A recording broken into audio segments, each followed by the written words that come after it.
toe hierdie mense nou regmaak om te vertrek, toe het hulle na die stasies toe gegaan, met perde op die trokke gesit en van daar af was hulle nou gereed om te vertrek.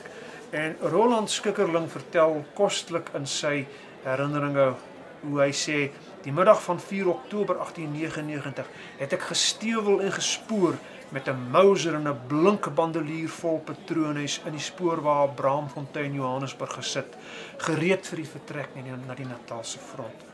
Om van my afskeid te neem, was daar my moeders, susters en nooiens, wat om die beurt gelag en gehuil het. En so is hulle toe nou daar weg front toe. Die kommando's naaste aan die fronte het natuurlik in te perd of met waans gery.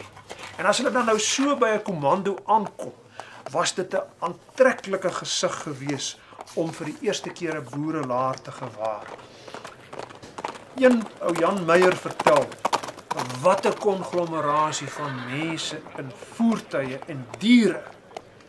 Dit is burgers by die duisende, van ou mans tot jong seuns, van lang baarde tot kort baarde en snorre. En dis allerhande hoede. Dit skree, dit roep, dit hardloop, dit gesels, dit beduie en dit verskaf.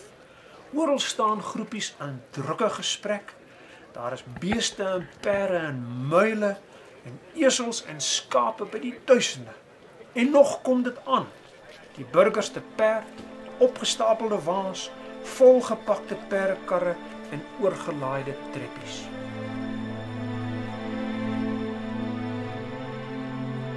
Die Transvaalse burgers wat na Natal toe gegaan het by Sandspruit naby Volksrust bymekaar gekom.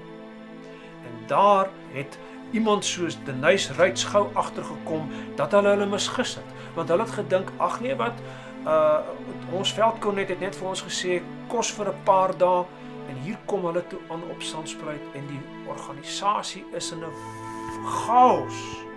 Hulle het vir 'n paar dae lank nie kos gehad nie, dit het gereën, hulle het nie reënjasse gehad nie, dit was absolute moddertoestande en koue wat hulle so getref het.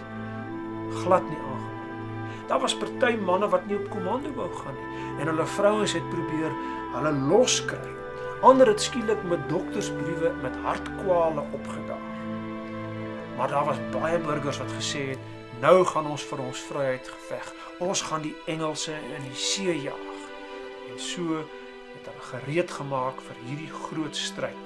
Vol verwagting, maar totaal onkundig wat 'n oorlog eintlik behels.